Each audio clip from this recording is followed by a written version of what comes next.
നബി സല്ലല്ലാഹു അലൈഹി വസല്ലം തങ്ങൾ അന്ത്യനാളിന്റെ അടയാളങ്ങളാണ് പറഞ്ഞിട്ടുള്ളത്. അതിൽ നിന്നാണ് നിങ്ങൾ കാര്യങ്ങൾ മനസ്സിലാക്കേണ്ടത്. 2-3 അടയാളങ്ങളൂടെ ഞാൻ പറയാം. അനസ് ബിൻ മാലിക് റളിയല്ലാഹു അൻഹു അന്ന നബിയ സല്ലല്ലാഹു അലൈഹി വസല്ലമ നബി സല്ലല്ലാഹു അലൈഹി വസല്ലം തങ്ങൾ പറഞ്ഞു, യത്തബിഉ ദജ്ജാല, ദജ്ജാലിനെ പിന്തുടരുന്നതാണ് മിൻ യഹൂദി ഇസ്ഫഹാൻ, ഇസ്ഫഹാനിലെ ജൂതന്മാരിൽ നിന്ന് 70,000 ആളുകൾ ദജ്ജാലിനെ പിന്തുടരുന്നതാണ്. അലൈഹിമുത്തയാലിസ, അവരുടെ വേഷം എന്താണ്? ഒരു മേൽത്തട്ടമിട്ടവരാണ്. മേൽത്തട്ടം എന്ന് പറഞ്ഞാൽ ഒരു മുണ്ടെടുത്ത തലയ്ക്ക് ഇങ്ങനെ 2 സൈഡിലോട്ടും ചായച്ചിടുക, തട്ടമിട്ട് നടക്കുക. ആ തട്ടമിട്ട് നടക്കുന്ന 70,000 ജൂതന്മാർ ദജ്ജാലിനെ പിൻപറ്റുന്നതാണ്.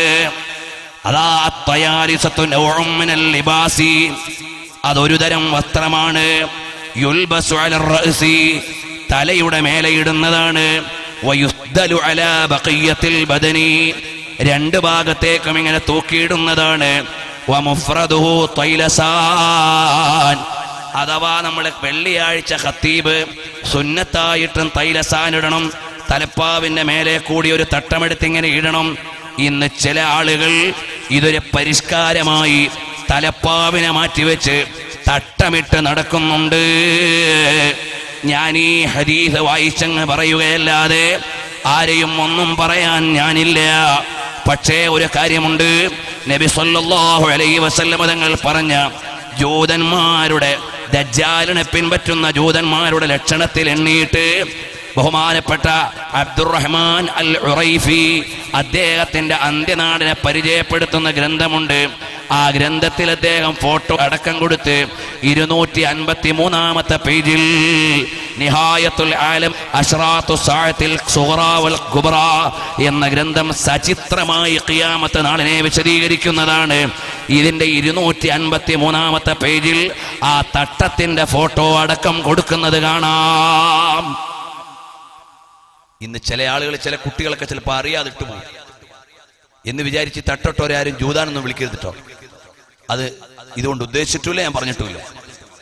മറിച്ച് നമ്മൾ അറിയാതെ അത്തരം സംസ്കാരത്തിലേക്ക് പോകാൻ പാടില്ല. കാര്യത്തിന്റെ ഗൗരവം അറിയാതെ വീഴാൻ പാടില്ല. ഞാൻ ഈ പറയുന്നത് ഇറാനിന്റെ ഫോട്ടോയും ആ ഇടുന്ന തട്ടത്തിന്റെ ചിത്രവും ഇതാ ഉറൈഫി അദ്ദേഹത്തിന്റെ ഗ്രന്ഥത്തിൽ, മുഹമ്മദ് ബിൻ അബ്ദുറഹ്മാൻ അൽ ഉറൈഫി അദ്ദേഹത്തിന്റെ ഗ്രന്ഥത്തിൽ കൊടുത്തിരിക്കുന്ന ചിത്രം നിങ്ങൾക്ക് കാണാം. ഇതുപോലെ ആളുകൾ പല സംസ്കാരത്തിലേക്കും പോവാണ്. നബി സല്ലല്ലാഹു അലൈഹി വസല്ലം തങ്ങൾ പറഞ്ഞില്ലേ, യതത്തബിഅന്ന സനലല്ലദീന മിൻ ഖബലികും ശിബ്റൻ ബിശിബ്റാ, മുഴത്തോട് മുഴം ചാണോട് ചാൺ ജൂതന്മാരെയും ക്രിസ്ത്യാനികളെയും പിൻപറ്റുന്ന ഒരു ജനത വരും. മഅദല്ലാഹ്, അല്ലാഹു നമ്മളെ കാത്തുരക്ഷിക്കട്ടെ. അപ്പൊ നമ്മൾ സൂക്ഷിക്കണം. ചില ആളുകൾ തലപ്പാവ് തട്ടിക്കളഞ്ഞിട്ടാണ്, തലപ്പാവിനെ മാറ്റിവെച്ചുകൊണ്ട് ഇത്തരം വേഷത്തിലേക്ക് മാറുന്ന ആളുകളുണ്ട്. അങ്ങനെ അതിൽ പെട്ടുപോകാൻ പാടില്ല. മുത്തഅല്ലിമീങ്ങളോട് പ്രത്യേകം പറയുകയാണ്, വേണ്ടുന്നതാ പുരുഷൻ തലയിൽ കെട്ട്, അവനത് കിരീടം എന്നലിയെ തൊട്ട്, കെട്ടുന്നതും നിന്നിട്ട് തന്നാകേണ്ടതാ, ഇരുന്നിട്ട് സയ്യിദുനാലി കെട്ടാത്തതാ, നബിക്കുള്ള തൃക്കൈ കൊണ്ട് തലയിൽ കെട്ട്, കെട്ടിക്കൊടുത്തിട്ടലിയ ഖൈബറിൽ വിട്ട്, അതിനാൽ ഫത്ഹുണ്ടായതും അറിവുള്ളതാ, തബറാനി തന്നെ റിവായത്തും ഇത് ചെയ്തതാ.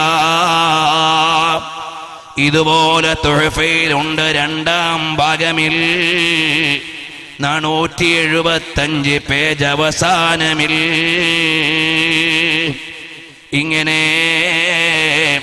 നബി സല്ലല്ലാഹു അലൈഹി വസല്ലം തങ്ങൾ തലപ്പാവിന് നൽകിയ മഹത്വവും അതിനുവേണ്ടി കൊടുത്തിട്ടുള്ള ബഹുമാനവുമെല്ലാം ബഹുമാനപ്പെട്ട തഴവ ഉസ്താദ് വളരെ മനോഹരമായി എഴുതിയിട്ടുണ്ട് അവിടുത്തെ മവാഹിബിൽ.